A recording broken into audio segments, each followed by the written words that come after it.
Once that photo became public, the small problem turned into really quite a serious one, and one that somebody should go to jail for. And I think the person should be the person who released the photograph. The person who broadcasts it should go to jail. It seems to me that Twitter is like the brain of the planet, meaning that if Twitter doesn't like something, it's probably not going to happen, meaning the majority of Twitter users. And if the majority of Twitter users do like something, probably will happen. Here's the fun part. Facebook, with its new policy of labeling fake news, labeled it fake news. So on Facebook, Politico's story that the president called the virus a hoax is actually just labeled fake news. Congratulations, everybody. I believe that Twitter did this. In my opinion, I've called Twitter the brain of the planet. Facebook is sort of like the heart. It's where you see your family and, things you feel emotionally about, that you care about. I would say that Instagram is sort of like your eyes and maybe your sex drive. It's sort of about the visual. But Twitter is your brain. And, collectively, we've become this sort of global brain, forming sort of a godlike entity, which, in my opinion, runs the government.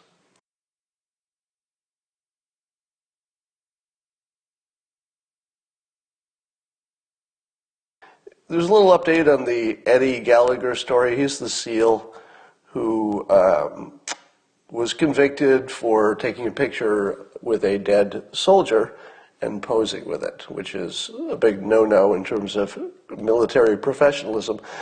But independent of the events in the story, which are less interesting to me, I would like to make the following, let's say, philosophical line in the sand. And it goes like this. Eddie Gallagher took part in a photograph that the public should never have seen. But Eddie Gallagher did not show the photograph to the public. He showed it to, I don't know, a friend or something like that. He did not, I don't believe he posted it on social media. I believe his intention was that somebody personal to him would see it. Now, would the person who he sent it to be offended by the picture? Probably not, because he would have picked somebody who he knew would not be offended, presumably. Now, that was his total crime, in my opinion. Yeah, at least in terms of the photograph part of the story. The total crime was that he sent it to one person, I think one person or a few, privately. I think that's what he should be, I think that's the only thing he should be accused of. And would it have any impact on the world if one friend saw an inappropriate photograph? And the answer is no.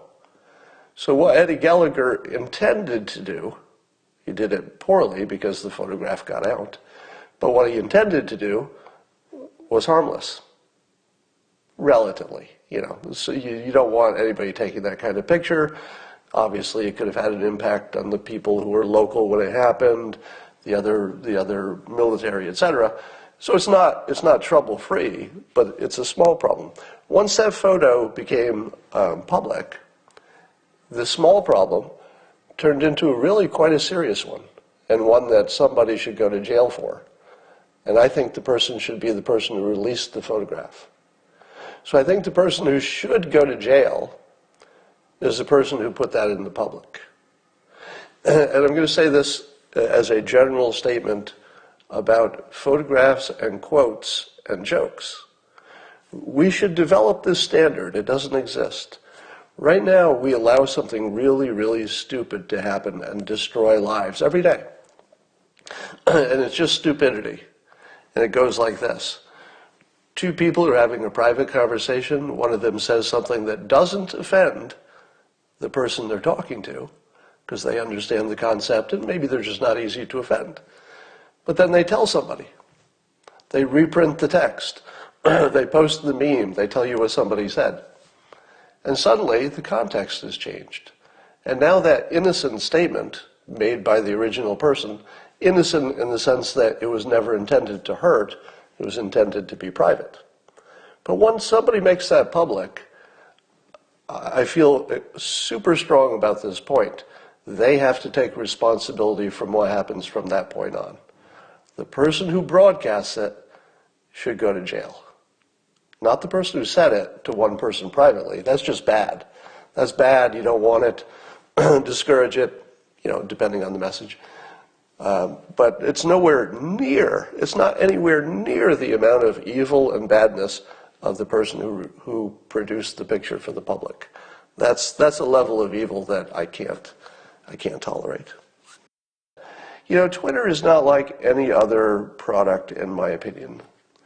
And I don't use Facebook, so maybe, I use it just to look at other people's photos, but I don't really look at any political stuff there.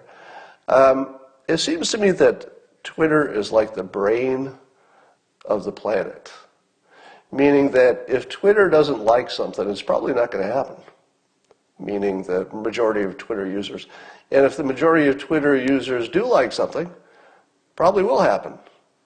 I think Twitter is the dog that's wagging the tail at this point. I don't think Twitter is any longer just people talking about things that are happening. That's how it started. But at this point, I think Twitter is what's making things happen. That's a big difference. So Twitter isn't like any other American company. And at some point, we may have to recognize that in terms of what the public is comfortable with in terms of their board of directors and everything else. Here's some fun. I jumped on this coronavirus hoax thing early. So the hoax part was that the hoax was claiming that President Trump had called the virus itself a hoax, which never happened. He had talked about how the Democrats were politicizing it and the press, etc. So he said that part was a hoax, not the virus itself. But Politico and others tweeted around and wrote stories claiming that the president called it the coronavirus a hoax. Here's the fun part. Facebook, with its new policy of labeling fake news, labeled it fake news. So on Facebook, Politico's story that the president called the virus a hoax is actually just labeled fake news. Congratulations, everybody. I believe that Twitter did this. And I believe that because we are also primed and alerted for these hoaxes now, because we've seen so many and we see exactly how they're done. It's always a misinterpretation. We hope they don't check the original. They're going to see the story, but they're not going to see the transcript, that sort of thing. And we all jumped on it quickly. And we just hammered that thing when it was still in its crib. And I think we killed it. Maybe. It might pop up again, but I think that one got killed by fairly aggressive counteraction, and now Facebook has labeled it fake. Good work. Are you following the story about Elliott Management looking to oust Jack Dorsey from Twitter and install, I guess, some of their own board members and maybe a friendlier CEO or a CEO that they prefer? Now, here's what's interesting about that. So Elliott Management is run by this billionaire named Paul Singer. You should Google him to find out how big a story this is. Now, in my opinion, I've called Twitter the brain of the planet. Facebook is sort of like the heart. It's where you see your family and, things you feel emotionally about, that you care about. I would say that Instagram is sort of like your eyes and maybe your sex drive. It's sort of about the visual. But Twitter is your brain. And, collectively, we've become this sort of global brain, forming sort of a godlike entity, which, in my opinion, runs the government. So I've said this before, that we used to be a republic where we, elect people and they go off and make laws for us. But today the system is that social media says what they can and cannot do, and then they respond to it. Because if everyone on Twitter said no, no, no, don't do this policy, it probably wouldn't happen. I think social media is now, the dog that's wagging the tail. So this is why this is important. I would say that Jack Dorsey gets a lot of heat for people who say he leans left and therefore there's some bias in the company. I think he's admitted that the employees lean left and that bias is sort of part of life.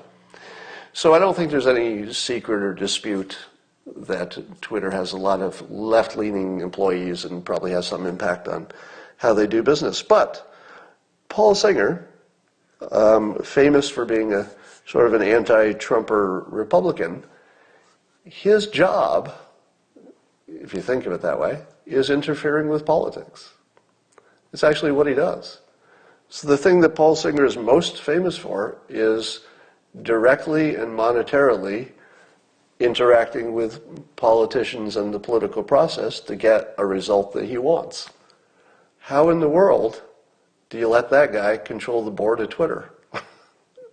I mean, can you think of a worse idea for the Republic? I can't. Because Twitter is sort of in a way, I think Twitter protects the Republic.